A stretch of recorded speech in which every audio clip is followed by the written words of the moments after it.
Muy bien, pueden sentarse.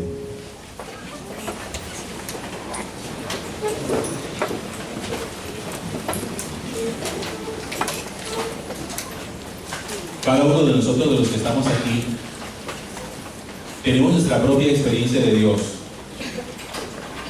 Podríamos asegurar que ninguna experiencia de Dios es calcada en la vida de nadie, sino que cada experiencia de Dios siempre es única, siempre es irrepetible, y que Dios se vale de la forma de ser, del temperamento de cada uno, precisamente para mostrarnos a nosotros su bondad y su misericordia. No es lo mismo la experiencia de Dios en una persona de temperamento flemático a una experiencia de Dios en una persona de temperamento sanguíneo o de temperamento colérico o de temperamento depresivo. No es igual. Por eso es que siempre es bueno entender que independientemente de cualquier cariño, devoción que nosotros tengamos a algún santo, es necesario que usted comprenda que no se puede calcar la experiencia de ningún santo, porque la santidad también es única, es irrepetible. Dios hace santo a cada uno en su propia forma de ser. No es lo mismo un santo como Francisco de Asís, que tiene un temperamento apacible, dulce, a un santo como Francisco de Sales, que tenía un temperamento y un carácter muy fuerte, tan fuerte que para poder dominarse tenía que meterse piedras en la boca para poder dominar su genio, para no salirse de control. No es lo mismo el temperamento de una persona como Agustín de Hipona, que era un tipo intelectual, que era un tipo versado en la filosofía, en la teología, a una mujer, por ejemplo, como Madre Teresa de Calcuta, que experimentó la misericordia de Dios a través de la simplicidad, el amor a los pobres, el limpiar leprosos, el recoger gente con sida en la calle, niños muriéndose de hambre. Entonces, así mismo es importante que usted también aprenda a descubrir su propio camino de encuentro con el Señor. En la medida en que usted aprenda oigan esa palabra que voy a utilizar, que me gusta muchísimo, porque para mí tiene muchísimo significado. En la medida en que usted aprenda a intimar con Dios, intimar, esa palabra, entrar en intimidad. Quienes de aquí son casados, ese momento de esponsalidad, ese momento en el cual están en la habitación, solo los dos, el esposo con la esposa, intimando en un encuentro sexual de entrega, de donación mutua, donde ambos se donan al 100%. Eso es lo que requiere el corazón humano para poder tener una experiencia verdadera de Dios. Aquí no se trata simplemente de, como pasa muchas veces en el Evangelio, que hay gente que desde la orilla ve a Jesús, le parece un tipo interesante, muchas veces van ellos por curiosidad a escuchar lo que dice Jesús, a ver lo que hace Jesús. Sin embargo, nunca se comprometen con Jesús, sino que se quedan siempre en el borde del camino. Recuerden ustedes ese texto del Evangelio de San Juan, donde se nos habla del ciego Bartimeo. ¿Dónde estaba el ciego Bartimeo cuando Jesús cuando iba pasando? Dice que estaba al borde del camino, y que llega un momento en que después que Jesús lo sana, ya Bartimeo deja de estar en el borde del camino para ponerse en el camino. Porque no es lo mismo una espiritualidad bordeada que una espiritualidad en el camino. A quienes son amantes aquí del carnaval, no es lo mismo estar metido en una comparsa que ir a palco a ver la comparsa. Una cosa es que usted se ponga desde el bordillo de la vía 40 o de la 43 o en el palco de la vía 40, ya la vía 40 no tiene bordillo, pero todavía el carnaval de bordillo, creo que es el de la 44. Una cosa es que usted esté ahí en el bordillo viendo, criticando, diciendo se ve feo, van desordenados, no baila bien, está borracho, la carroza está fea, que esto por aquí. Otra cosa es que usted le diga, venga, si está criticando tanto, métase. Vaya usted, disfrácese usted y chúpese el sol este que nosotros nos estamos chupando. Asimismo es la vida espiritual y el encuentro con el Señor. Hay gente que le gusta bordear su vida espiritual, le gusta la vida espiritual de bordillo, como cuando uno va a la playa. Hay gente que le encanta la playa, pero jamás se mete al mar, simplemente se remanga en el pantalón, se quitan las sandalias, los zapatos y dejan que el agua les chispee los pies. Y si viene la ola, echan para atrás. Hay otros que dicen, no, yo no vine aquí a mojarme los pies, yo quiero meterme. Pero hay otros que no se contentan con meterse. Dicen, yo quiero bucear, quiero hacer un curso rápido de buceo. ¿Cuánto vale? Enséñeme. Yo quiero meterme a las profundidades. Fíjense que son 3 momentos distintos de experimentar y de disfrutar el mar. El que llega y lo disfruta desde la orilla, el que se mete y nada en sus aguas, en la superficie, y el que está dispuesto a bucear. También la vida espiritual es exactamente igual. Hay gente que lo único que sabe es bordear su vida espiritual. Lo único que saben hacer es hacer un Padre Nuestro por la mañana y un Padre Nuestro por la noche. Eso es bordear la vida espiritual. Si en su experiencia del Señor, si en su relación con el Señor, usted lo único que sabe hacer es rezar por la mañana y rezar por la noche, vea, usted del bordillo no ha salido. Pero si usted es una persona de vida sacramental, si usted es una persona de oración, si usted es una persona de Eucaristía, si usted es una persona de confesión, ya no se contenta con estar simplemente en el borde. Usted dice, es que yo vine para meterme, yo voy a nadar. Pero si usted es una persona que sabe sacar espacios y momentos para retiros de 2, 3 días, retiros de silencio, de profundización, retiros de esos que le permitan a usted cada vez poder tener una mejor experiencia del Señor, usted no se contenta con nadar en la superficie del mar, usted quiere bucear. Y solamente esos, únicamente esos, son los que tienen el verdadero encuentro con el Señor. Un encuentro que es al que todos nosotros estamos llamados. Es al encuentro de la contemplación.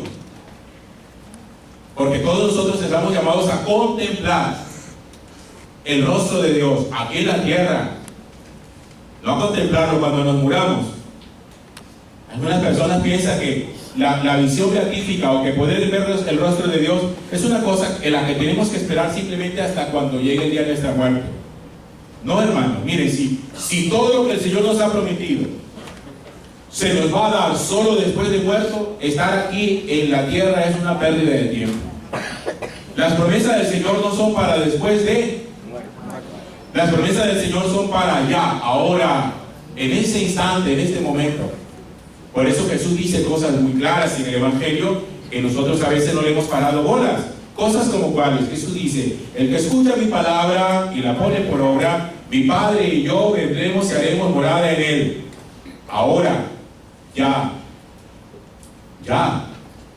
Y Jesús, recuérdenlo, ahorita cuando empecemos nuevamente la cuaresma se nos va a recordar otra vez esta frase, cuando Jesús dice, el reino de los cielos está cerca. Pero no es cerca en el tiempo, no es que va a venir dentro de 5 años, o que en el 2022, o que en el 2045, no, es cercanía física, de presencia. El reino de los cielos está cerca significa, yo estoy cerca, yo soy el reino de los cielos. Conviértete ya, porque en la medida en que haya conversión tú podrás experimentar el reino, si no, no. Entonces mucha gente todavía está hablando del final de los tiempos y alerta a todo el mundo que no, que el final de los tiempos, que el mundo se va a acabar, que no sé qué, que a tal hora, que tal día, que tal fecha.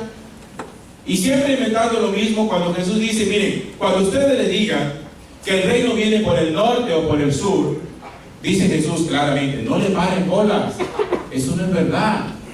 ¿Por qué? Porque el reino de los cielos ya está aquí. ¿Dónde está? Aquí, está aquí. ¿Aquí dónde, Señor? Si uno lo único que ve es muerte y destrucción. Aquí en el corazón de quien me recibe. Porque oigan bien, la experiencia del reino de los cielos, antes de ser estructuralmente social, es estructuralmente personal. ¿Qué quiere eso decir? Que para poder ver construido el reino de Dios hacia afuera, primero es necesario experimentar el reino de Dios hacia dentro.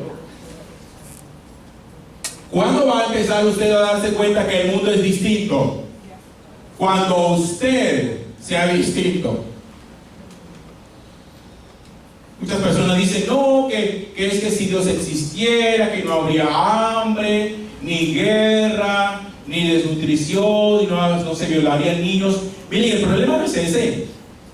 El problema es que los gestores, los autores del hambre, la desnutrición, y la violación, y el asesinato, somos nosotros, y hasta que el corazón no se transforme, el mundo no se transforma. ¿Saben ustedes cuál es el problema de la predicación del Evangelio? Cuando uno pretende que los demás vivan como a uno le da la gana. Cuando uno viene a predicar diciéndole al otro, vea señora, usted cómo está viviendo mal, conviértase. Por eso no funciona la predicación del reino, porque todo el mundo siempre viene a decirnos cómo tenemos que vivir nuestra vida, y resulta que el reino no se predica así. ¿Cómo se predica el reino? Cuando uno entiende que el que tiene que empezar soy yo. A mí siempre me gustan dos ejemplos muy claros que tenemos nosotros en la iglesia. Francisco de Asís. Cuando Francisco de Asís sintió el llamado de Dios para reformar la iglesia, reformar, por allá en el siglo XIII, ¿qué hizo Francisco de Asís? Se fue para Roma. Pero se fue para Roma no para decirle al Papa, oiga su santidad, usted está viviendo mal, conviértase y corrija todas sus equivocaciones. No, Francisco de Asís llegó a Roma y le dijo al Papa, santidad, yo quiero, junto con este grupito de hombres que me está acompañando, que nos permita vivir el Evangelio.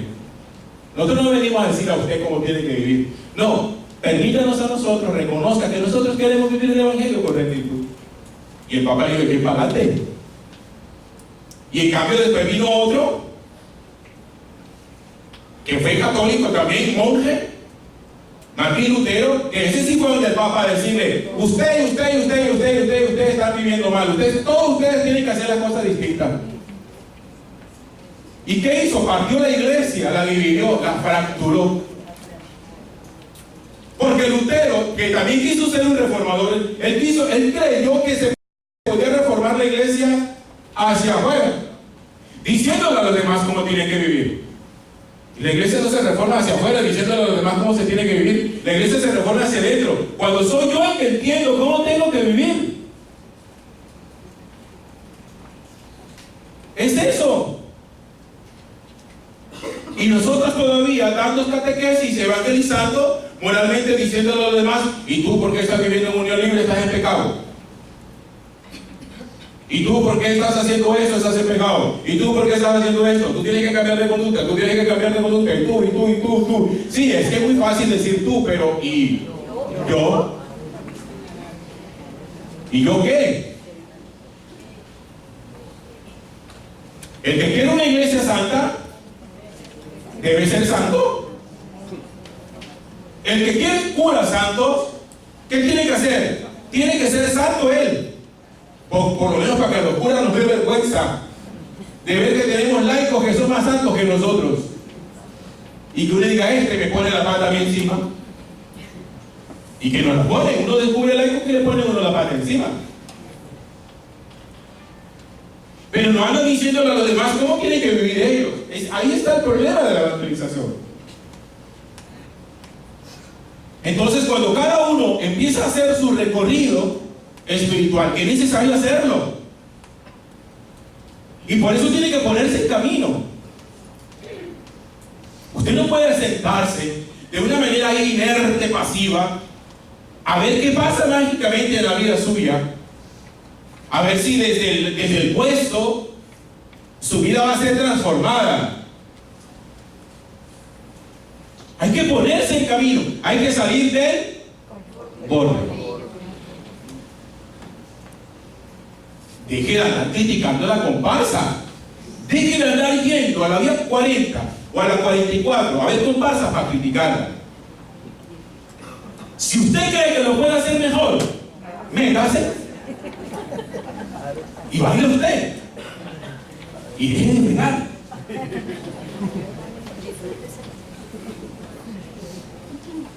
Así es la iglesia. ¿Usted cree que puede hacer mejor? Hágalo. Métase.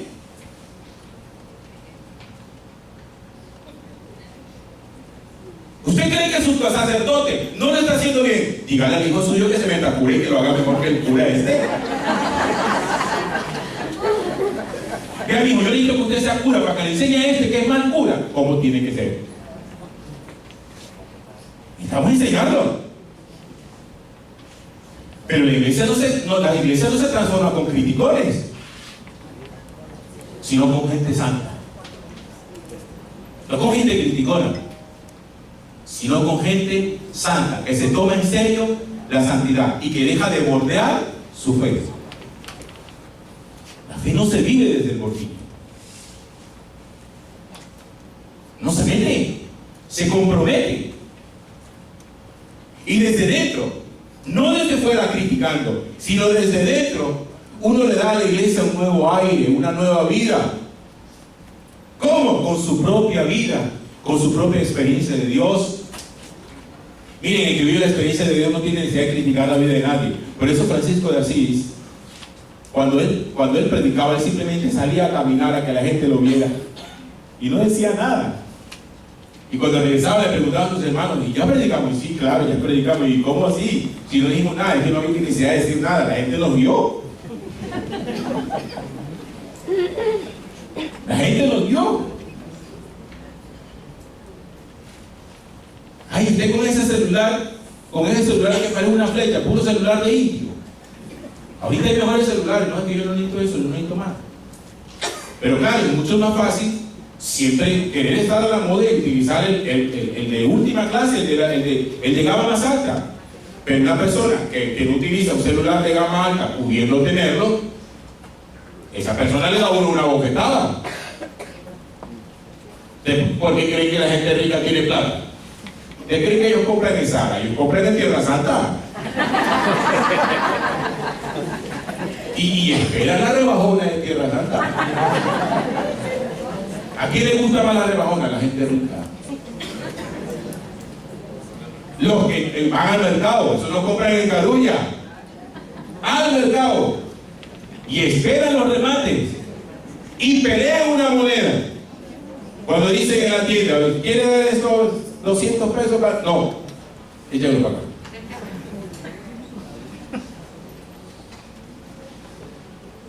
Y nosotros que no tenemos ni dónde caernos muertos, ahorrando para comprar un celular de 4 millones de pesos en 48 meses. 48 meses para pagarlo y a los 3 meses ya el celular suyo está pasado de moda. Y no ha empezado ni a pagarlo. O se lo robaron. Es que ese es el estilo de cosas que nosotros muchas veces tenemos, que no nos permite entender cómo es importante aprender a hacer un camino personal de santidad, personal comunitario. Personal me refiero a que cada uno tiene que hacerlo. Aquí nadie hace camino por nadie. Somos iglesia.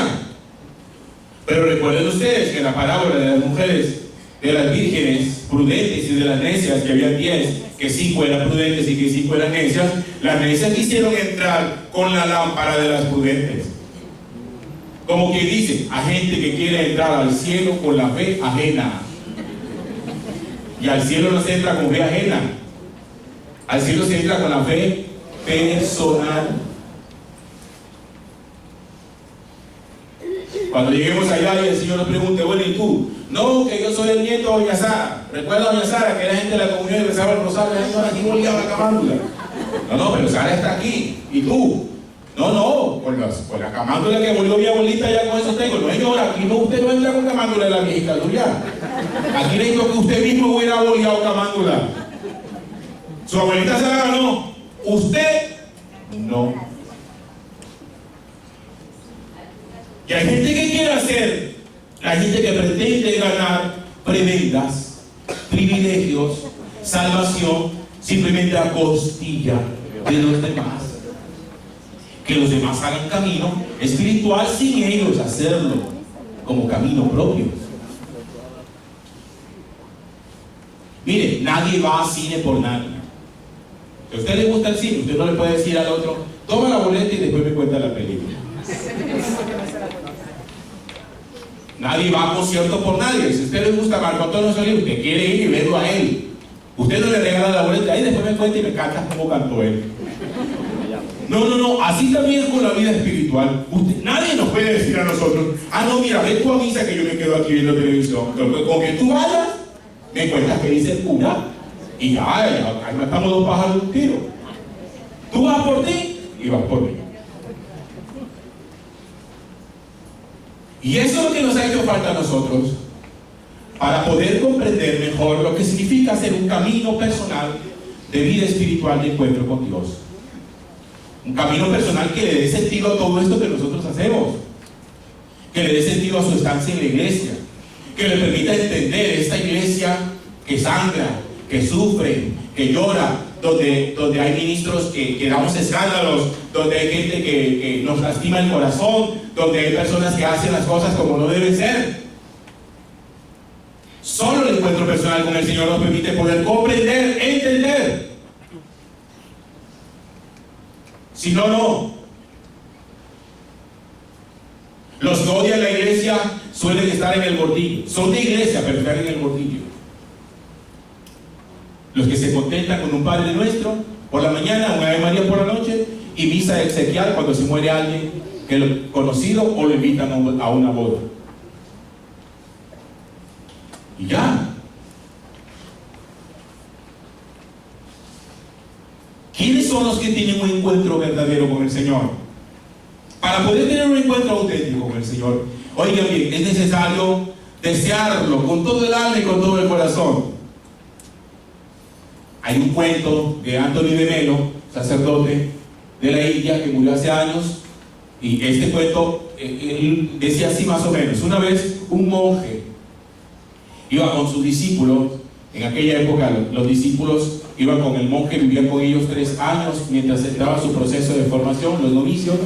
Y una vez un novicio le dice a su padre, el tutor, le dice: Padre, yo quiero ver el rostro de Dios. Y entonces el tutor le dijo: camina, vamos, yo te lo mostraré. Y llegaron a la orilla de un lago. Le dijo: metámonos al lago, mete los pies. Y cuando el chico metió los pies en el lago, el monje lo cogió por aquí por el cuello y lo zambulló en el lago y lo sostuvo ahí con fuerza, y el otro empezó a patalear y a patalear y a patalear. Finalmente el monje lo soltó y le preguntó: ¿qué era lo que más deseabas cuando yo tenía tu cabeza metida en el agua? Y dijo: respirar. Y le respondió: el día que tú desees a Dios de la misma manera, lo encontrarás, antes no.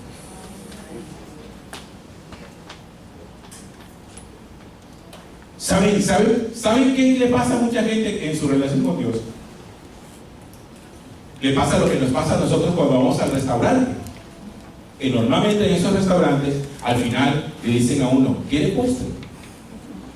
Y uno, dependiendo si tiene el espacecito por ahí o no, o le gusta el dulce, uno dice sí o no. Hay gente para quien Dios es un postre, no es un plato fuerte. ¿Qué quiero decir con eso? ¿Que Dios puede ser o no puede ser? El postre no calma hambre. El postre satisface caprichos, antojos. El postre simplemente es para calmar un antojo. Es un antojo de dulce, decimos nosotros. Una ropilla, una cocada o una dulce, cualquier cosa, ¿verdad? Pero resulta que Dios no es postre para calmar antojos. Dios es plato fuerte para calmar el hambre. El día que nosotros deseemos a Dios no como un postre, sino como el plato fuerte para calmar el hambre, Dios las saciará. Antes no. Hay gente que le gusta las cosas de Dios muy noveleramente, decía nuestra abuela. Es muy novelero. Hay gente que las cosas del Señor las quiere por pura curiosidad. Recuerden ustedes a Herodes. Una vez a Jesús le mandan a decir: oye, para este Herodes es algo. Herodes anda curioso, porque lo de Herodes curiosidad, anda curioso con ganas de ver. Y Jesús le dijo, vaya y díganle a ese otro que no va a haber nada, porque yo tengo que hacer lo que tengo que hacer. Como quien dice, yo no estoy para satisfacer el antojo, el capricho, la curiosidad de nadie. Distinto a Zaqueo. Zaqueo también quería ver a Jesús, pero lo de Zaqueo no era curiosidad. Zaqueo tenía algo en su corazón que él ansiaba, decía, yo quiero que este hombre toque mi vida. El deseo de Zaqueo y el deseo de Herodes era totalmente diferente. Cuando Jesús se dio cuenta que el deseo de Zaqueo era un deseo auténtico, satisfizo, llenó su hambre. Cuando se dio cuenta que Herodes era pura curiosidad, dijo, conmigo nada. ¿Por qué a veces nos falta experiencia de Dios? Porque no lo anhelamos, porque no lo deseamos, como el comer, el respirar. A mí me gusta expresar eso de esta manera. Nosotros en nuestra vida tenemos 3 tipos de necesidades. Aquellas cosas que son accesorias en nuestra vida, aquellas cosas que son importantes en nuestra vida y aquellas cosas que son necesarias en nuestra vida. ¿Cuáles son las cosas accesorias en nuestra vida? Un reloj, una mochila, una correa, una vincha. Eso se llama accesorio. Eso normalmente ¿para qué se usa? Para adornar la vida. Los accesorios son para adornar. Hay cosas que no son accesorias, hay cosas que son importantes. Como por ejemplo, tener una casa. Si usted la casa no la tiene, usted no se muere. Hay gente que vive debajo de un puente. Pero tener una casa es importante. Educarse, leer, aprender, es importante. Hay gente, si uno es analfabeta por analfabeta, uno no se muere. Pero es importante saber leer y escribir. En cambio, hay cosas que no son importantes. Hay cosas que son necesarias. Necesarias significa que si usted se las quita la vida, se muere. Entonces, ¿qué es necesario? Comer, beber, dormir. Esas son cosas necesarias. Comer no es importante. Comer es necesario. Beber, respirar no es importante. Eso es necesario. Las cosas necesarias de la vida, si usted las quita, se mueren. En ese rango de accesorio importante y necesario, ¿qué es Dios? Dios es necesario. Dios no es importante en nuestra vida. Dios es una necesidad. Porque si Dios morimos, tenemos muerte espiritual. Dios es una necesidad básica como el comer, el beber o el dormir. Hay gente que no ha metido a Dios ni siquiera en lo importante, sino que lo tiene en lo accesorio para adornar su vida. Yo quiero que en ese sentido usted también mire hoy, para usted ser agente extraordinario de la comunión, ¿qué es? Porque, no, necesario no, porque si usted le quita la tarjeta, usted no se va a morir. Yo por lo menos espero que no se muera. Que le diga, no le vamos a certificar y que le dé un infarto porque ya no puede repartir comunión. No. Lo que quiero que entiendan es que para ustedes, ser agente extraordinario de la comunión, no puede ser un accesorio en que usted salga a lucir y a las presumidas acá y decir, yo soy, como me lo han dicho a mí, yo soy agente extraordinario de la comunión. Y yo digo,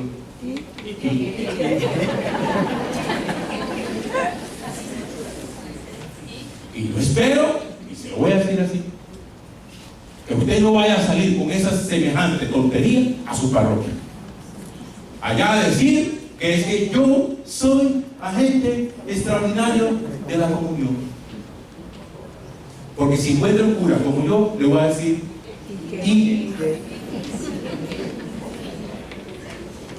qué cree que viene con eso aquí como si fuera un accesorio, como un lujo, pues? A sentirse la super ultra plus. No,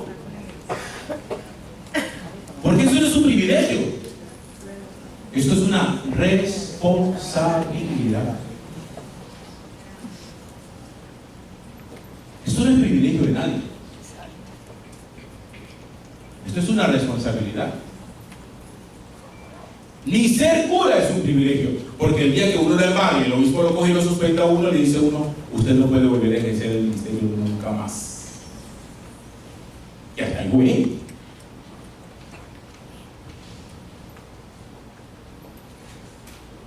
Entonces, en ese rango, Dios debe ser Dios. Debe ser una necesidad. Dios es necesario para nuestra vida. Miren ustedes lo que dice el Salmo 42. Como busca la sierva corrientes de agua, así mi alma te busca a ti, Dios mío. Mi alma tiene sed de Dios, del Dios vivo. ¿Cuándo entraré a ver el rostro de Dios? ¿Cuándo entraré a ver el rostro de Dios? Como busca la sierva corrientes de agua, así mi alma te busca a ti, Dios mío.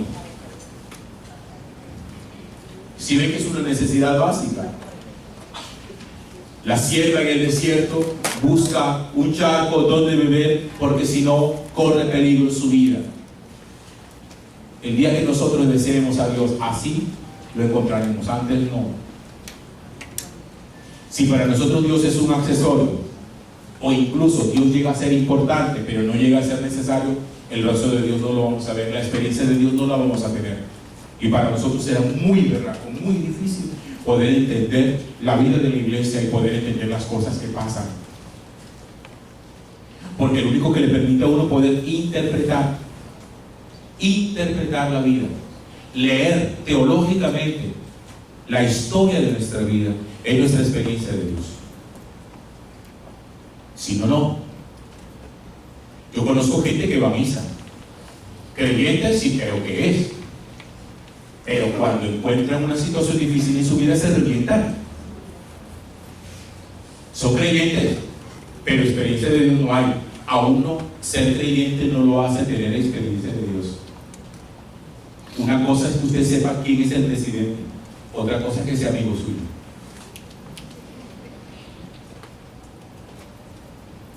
Muchos de ustedes me han visto a mí la cara y conocen mi nombre, yo no los conozco. Hola Padre Juan, usted no sabe quién soy yo, pero sí soy usted.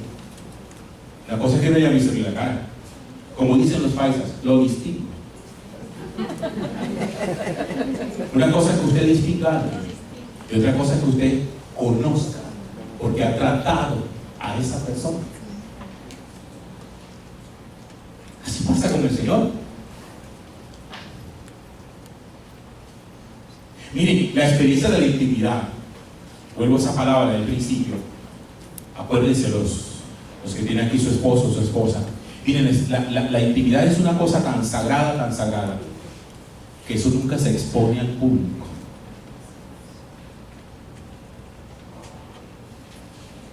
Vamos a decirlo a lo barranquillero: uno no se anda martillando por la calle con el marido, solo porque es el marido.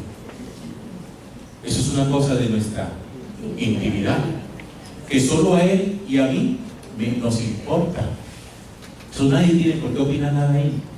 Peor aún, cuando la gente no solamente expone un beso, sino que expone su intimidad sexual. La expone por las redes y después pretende que nadie opine sobre ella. En el momento en que usted expone su intimidad, deja de ser íntimo para volverse público. Y todas las cosas públicas son dignas de ser criticadas. Así que si usted expone su vida íntima a lo público, usted no critique porque alguien le diga: eso no se debe hacer. Ya lo hizo público, ¿quién lo manda? ¿No quiere que opine sobre eso? No lo publique. ¿Cuándo un secreto deja de ser un secreto? Cuando yo se lo cuento a ella. Ya dejó de ser un secreto. Mire, te voy a contar un secreto. Ya dejó de ser un secreto en el momento en que yo se lo siento. Y corro el riesgo de haber encontrado una persona prudente o de una persona que le va a decir a otros dos: te voy a contar un secreto que me dijo el Padre Juan, pero él me pide el favor que no se lo contara a nadie. Pero como tú eres mi amigo mío, muy amigo mío, yo te lo cuento a ti, por favor no se lo cuentes a nadie. Y ya alude la pérdida total. Ahí fue la pérdida total. Esto de la intimidad es tan sagrado, tan importante, que la relación con Dios, la relación íntima con Dios, fundamentalmente, ¿dónde se vive? Ustedes que son agentes extraordinarios de la comunión, o que van a ser agentes extraordinarios de la comunión, tienen que entender que la experiencia de intimidad con Dios se vive delante del sagrario. ¿Cuál es la intimidad? ¿Cuál es el sexo de esposos más fructífero? Aquellos donde hacen el amor y no utilizan palabras. Pero mientras más cosas dicen, uy mami rica, muévete, uy mamacita, que no sé qué, oh my God, sí, no. Eso parece más relación de amantes que de esposos. Más de amantes que de esposos. La relación de esposos donde hay amor, las palabras sobran. Igual pasa en la relación de intimidad con el Señor. Mire, el que ha aprendido a tener intimidad con el Señor, recuerden el ejemplo del mar, la orilla, nadar o bucear. El que ha aprendido a bucear no necesita palabras cuando está delante del Santísimo. Simplemente ama y ya. La experiencia más fructífera de oración y de intimidad con el Señor se da mediante el amor silencioso, en el que las palabras no son necesarias. Por eso cuando uno está delante del Santísimo, necesariamente no tiene uno que decir nada. Gente que dice, es que yo voy al Santísimo y yo no sé qué decir, Padre. Pues no diga nada. Dedíquese a amar, estar ahí amando. Como los esposos, los novios que se aman, que mientras mejore su amor, simplemente se miran. Tú me miras, yo te miro, tú no dices nada, yo no digo nada, pero en la mirada nos estamos diciendo todo. En el silencio nos estamos diciendo todo. Y vuelvo y les repito, eso nos ayuda a nosotros a entender nuestra historia. Porque fíjense cosas que están pasando y la experiencia como sacerdote me permite poder hablar de ello. Algún día alguien llega y dice, Padre, yo tengo problemas en mi casa, voy a dejar el servicio. Si alguien a mí me dice que va a dejar el servicio porque tiene problemas en su casa, desde el principio nunca sirvió para ser agente extraordinario de la comunión y nunca debió haber sido llamado para ese servicio. Porque oigan lo que les voy a decir, uno no sirve al Señor solamente cuando las cosas están bien. Cuando las cosas se aprietan, que se ponen malucas, hay que estar ahí firme. Hay que estar firme. Porque aparece con frecuencia, no, que es que tengo problemas, me voy a retirar. Aparece a las 2 semanas, ese me acabó, recién otra vez. A los 3 meses, no, es que tengo 3 problemas, ahora son de ese estilo, me voy a retirar. Aparecen a los 3 meses otra vez, ya se me acabaron, vuelvo, no. Oye, espere, deje la mamadera de gallo, que esto no es simplemente a cuando usted está bien. Ay, no, que es que yo me siento indigno de servir, de repartir comunión. ¿Y a usted quién le ha dicho que a usted se le llamó porque era digno? ¿Quién dijo eso? ¿De dónde sacó usted eso? ¿Usted cree que aquí están los dignos? No. Ninguno de los que estamos aquí, ni yo, que soy cura, somos dignos de Él. Nosotros no estamos aquí por dignidad, nosotros estamos aquí porque el Señor un día ha tenido confianza en nosotros, nos ha amado. Por eso.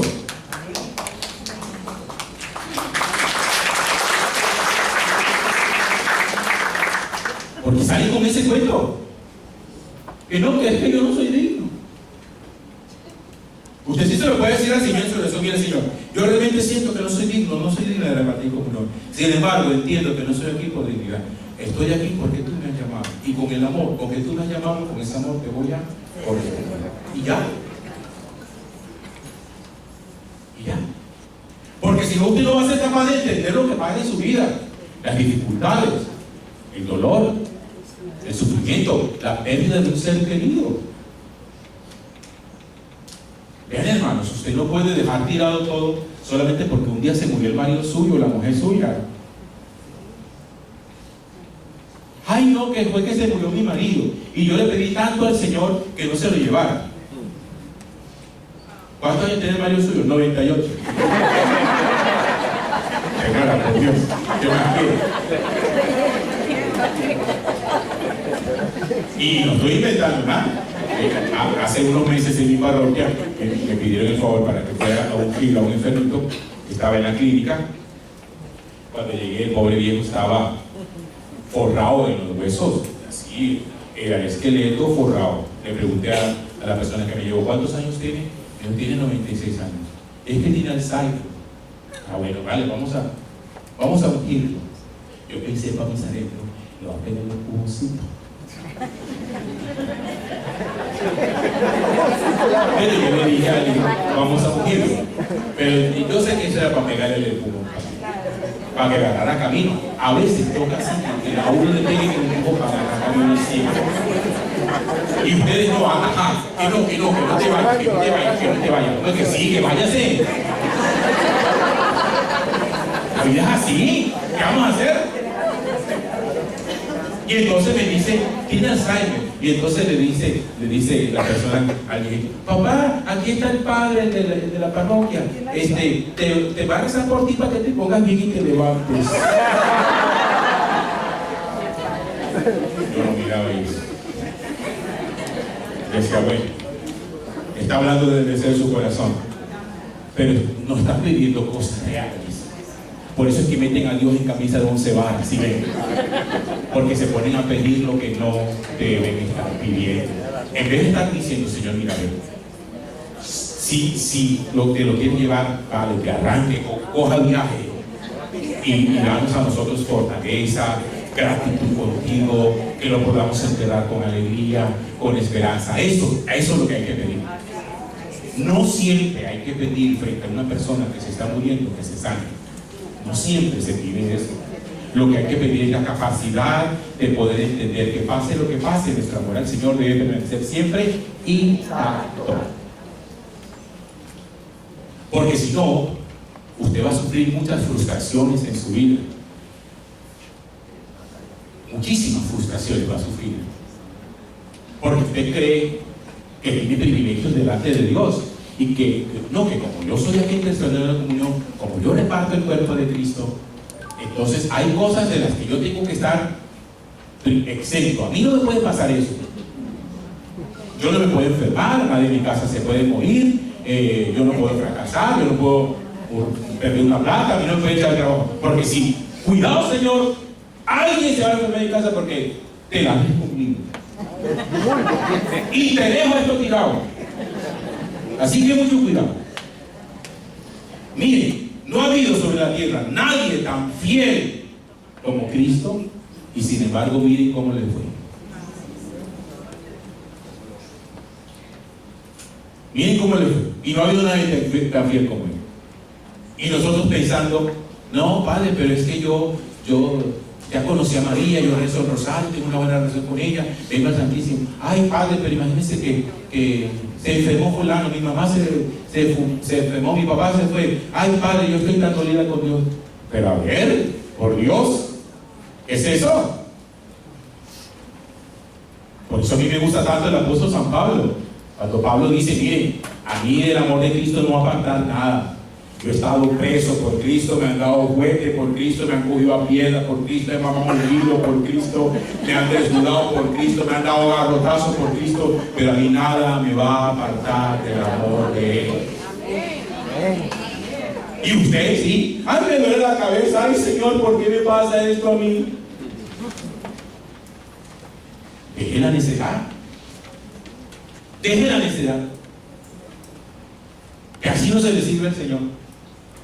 Yo soy cura, voy a completar 26 años y me ha tocado comerme las verdes y las maduras. Y yo no pienso que por ser cura soy un privilegiado y que hay cosas que a mí no me pueden pasar. Pero aquí está el Viña, que es la mamá de mi sobrino, que conoce muy bien a mi mamá. Mi mamá tiene 83 años, ahorita en febrero cumple los 84. Yo con mi mamá hablo cosas que seguramente muchos de ustedes no hablan con su mamá. Yo le pregunto a mi mamá, oiga mamá, cuando usted se muere, ¿qué quiere? ¿La enterramos o la cremamos? Ella siempre dice, conmigo le digo. Ya después de muerta aquí. Y entonces yo le voy a jugar y le digo, como aquí se mantenemos nichos, compre de una vez el suyo y me deja la platita. Pero yo por lo menos soy consciente que mi mamá con 84 años es mucho lo que ha vivido, que es poco lo que le queda por vivir. Yo no le puedo decir al Señor, ay Señor, no te la lleves, no te la lleves, no te la lleves, no te la lleves, no te la lleves. Yo nunca le he dicho al Señor que no se la vaya a llevar.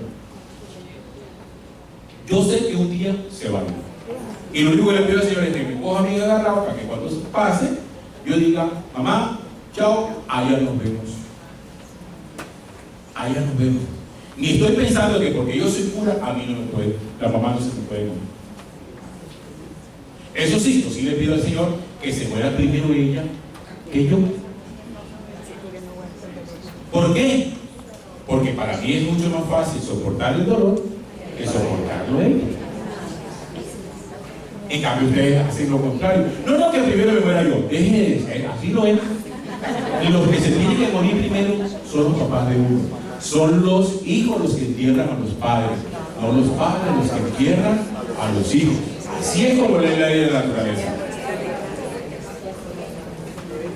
Porque si no es así, usted va a pelear con Dios cada rato, porque usted no va a entender el mal físico, el mal moral, no va a entender el pecado, no va a entender el dolor, no va a entender la enfermedad, no va a entender nada.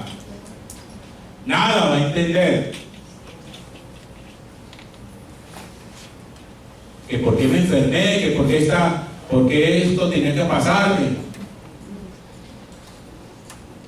Ahorita hay una sacerdote de la Arquidiócesis de Barranquilla que el médico le dictaminó una especie de leucemia, gracias al Señor, de las más leves. Y a mí, yo admiro a este hombre, me merece la tranquilidad y dice, no, yo confío en el Señor y lo que Dios quiera. Yo particularmente aspiro que mi vida sea así. No andar uno tirando por ahí la toalla y peleando con el Señor.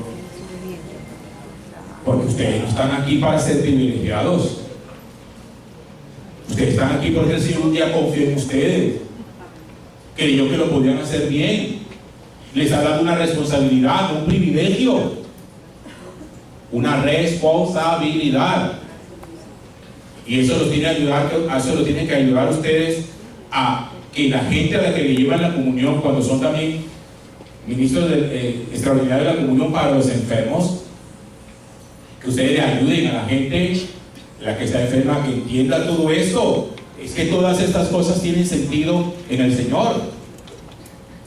Por eso usted ha llorado con el enfermo. Que si usted cuando llega a una casa de enfermo se puede llorar con el enfermo, usted no sirve para la comunión. No sirve. El enfermo no necesita otro llorón ahí. Necesita una persona de esperanza que le dé una palabra de aliento y de consuelo, que le ayude a mirar distinto. Por eso usted va a llorar ahí, ay mira, pobrecita, que no sé qué, que mira cómo. No, eso no es así.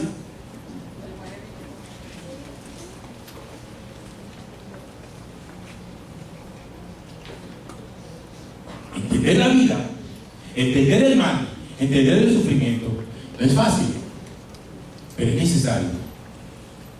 Ustedes saben que hay un personaje en la Sagrada Escritura que ha sido normalmente como el ícono, el referente del sufrimiento humano: Job.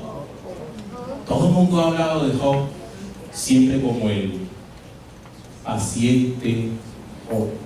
Yo trato de identificar eso y digo, qué paciente ni qué nada. Job de paciente no tuvo nada. Porque Job, cuando tuvo que renegar, renegó.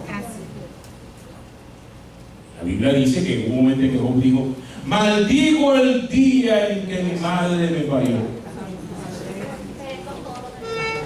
Maldigo el día en que me recibieron y dijeron: ha nacido un varón.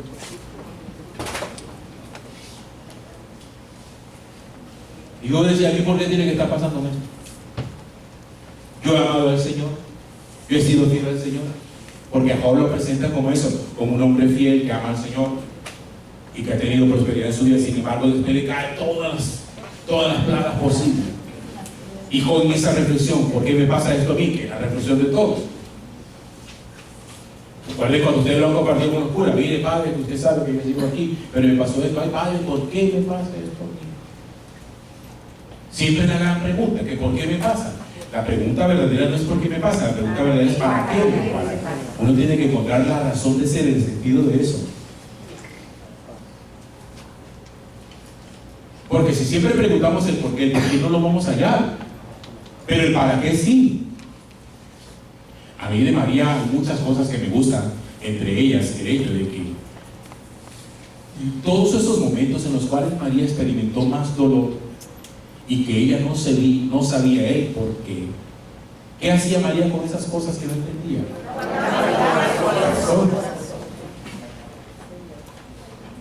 Hasta que llegara el momento en que ella las pudiera entender. ¿Dónde las entendió? En la cruz de Jesús. La cruz fue el momento en donde María entendió todo lo que había pasado y entendió el para qué. Pero María no se puso a pelear con Dios.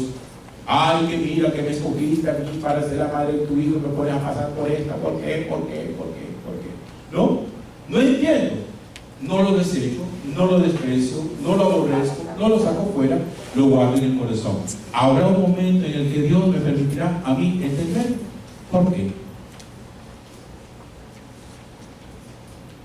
Y al pie de la cruz, en el momento más doloroso de su vida, cuando se estaba muriendo primero, que no debía morirse, porque primero debía haberse muerto era ella, ya se lo dije, en ese instante ella pudo entender no el por qué, sino el para qué de todas esas cosas que hasta ese momento había guardado en el corazón. Usted hay cosas que no entiende, no las deseche, no se ponga a pelear, no llore, guarde en el corazón. Llorando no va a lograr nada. Logra más orando que llorando. Las lágrimas no solucionan nada, a no ser que sean lágrimas de contrición, de esas de arrepentimiento, donde uno las derrama a los pies del Señor, diciendo: me arrepiento de todo corazón de lo que yo he hecho. Esas, porque esas son las lágrimas que lavan.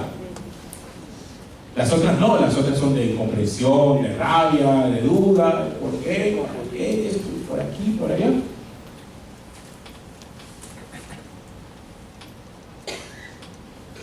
Entonces no creen que para nosotros es como en la iglesia, wow, acá abajo creo que hay como 600 personas, ¿habrá?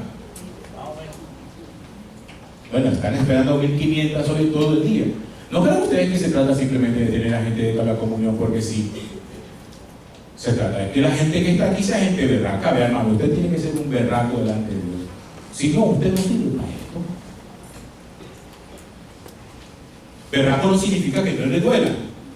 Berraco significa que cuando el dolor venga, usted sea capaz de comprender y decir: yo esto lo asumo en el Señor, y yo sé que todo esto tiene una razón de ser, y yo no voy a tirar la toalla, porque el maligno, el demonio, siempre le dirá a usted: tire eso, deje eso tirado, déjelo tirado, ¿para qué eso? Usted no es digno, usted no es digna, usted es un pobre miserable, usted no debería estar tocando la Eucaristía. Así habla el demonio. Y usted haciéndole el juego. Y diciendo: ah, que es verdad, yo no soy digno, entonces voy a dejar todo esto tirado, Padre, yo por allá. Hay gente que cree que la solución a su pecado es abandonar al Señor. Lo están empeorando. No, Padre, ¿por qué no, Padre? Que es que estoy en una situación difícil. Mejor dicho, cayó en manos de Satanás y se soltó de la mano del Señor. Está linda usted. Cuando se enferma también. ¿Sí? Entonces, son cosas que siempre es bueno comprender. Porque recuerden que hubo un momento en que Jesús dice: vengan a mí todos los que están cansados y agobiados, que yo los aliviaré y les daré descanso, porque mi yugo es llevadero y mi carga ligera. Vengan a mí todos los que tengan sed y beban. Vean, yo no puedo entender que haya un agente extraordinario de la comunión que no sea eucarístico, que no ame la hora santa, que no visite el Santísimo. Y se lo voy a decir así: si a usted no le gusta la hora santa, no le gusta el Santísimo, retírese de esto. Y sea berraco y verdad que diga al Padre: no me deje, que yo no estoy para eso ahorita. Pero no se ponga a llevar comunión a alguien frente a una cosa que usted mismo ni cree, porque va a hacer mucho daño. La gente que hace más daño a la iglesia está dentro de la iglesia. Los malos católicos son los que hacen daño, porque los enemigos de la iglesia son visibles, pero los que parecen que son de iglesia están dentro, y esos son los que, como el gorgojo, van dañando y dañando y dañando. No se puede hacer agente extraordinario de la comunión sin amar la hora santa, sin amar el sagrario, sin amar el Santísimo. Zambúllase, deje de andar bordeando su fe, deje de andar en el bordillo, hermano. Ay, sí, yo soy muy creyente, yo rezo un Padre Nuestro todos los días. Pero ¿usted cree que con un tinto va a durar todo el día? Usted tiene que hacer por lo menos el desayuno, el almuerzo y la cena. Y fuera de eso, merienda. Nadie sobrevive con un tinto diario. Y hay gente que cree que espiritualmente puede sobrevivir con un café, con un Padre Nuestro al día. Claro, los coge Satanás, les pega su muñequera, los tumba, y los tumba con lo que sea los tumba. Porque espiritualmente son gente floja. Hay gente que tiene mucha flojera espiritual, que no resisten nada, hermano. No resisten nada. ¿Ustedes con quién creen que están peleando? Están peleando contra el maligno. Y ese conoce nuestros puntos frágiles. Sabe por dónde nos ataca. Y ustedes peleando con el cura. ¿Usted cree que la pelea es con el cura? ¿Usted cree que la pelea es con otro de la comunidad? ¿Usted cree que la pelea es con otra gente sobre la comunión? La pelea es contra Satanás. Y deje de estar dando escándalo. Que si la gente lo ve repartiendo usted comunión, no puede por ahí viendo que usted da escándalo. Mira, padre, ve, ese que da comunión allá en misa está mamando brilla allá en la esquina. Yo por eso no le recibo comunión al laico. A mí me la da el cura o no se la recibo a nadie. La gente es jodida. La gente es jodida. Y cuando ve que el que está dando comunión está dando escándalo, dice: yo a ese no le recibo nada. Ese es más malo que yo. Que hay gente que claramente le dice: yo no le recibo comunión al laico. A mí me la da el cura o no comunión. No tenemos que ser los perfectos, los mejores, los intachables, pero sí tenemos que por lo menos tratar de vivir dignamente y con altura nuestra vida espiritual. ¿De dónde sacamos nosotros? Un minuto para redondear y hacer el taller. ¿De dónde sacamos nosotros la fuerza, el poder de poder perseverar en esta lucha, en esta búsqueda incesante? En Cristo. ¿Cristo qué? Cristo Eucaristía. Oye, pero no dieron que apagaran eso. Cristo Eucaristía. El sagrario, el Santísimo. El Santísimo. No se puede ser, cuarta vez que se lo digo, agente extraordinario de la comunión sin amar el Santísimo Sacramento, sin amar la obra santa. Porque si no, al final, usted lo que sale es a repartir cada 8 días un pedazo de galleta. Y va a tratar la Eucaristía como un pedazo de galleta, en donde ni siquiera usted mismo tiene respeto por ello. y van mamando gallo. Yo en la comunión iba mamando gallo y echando chistes y hablando basura.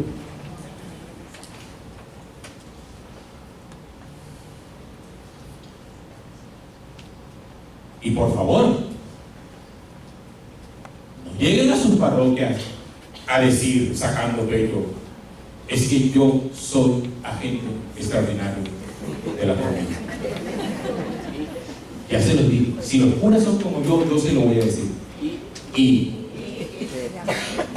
para acabar de la guachafita, deja de ser agente de la comunidad.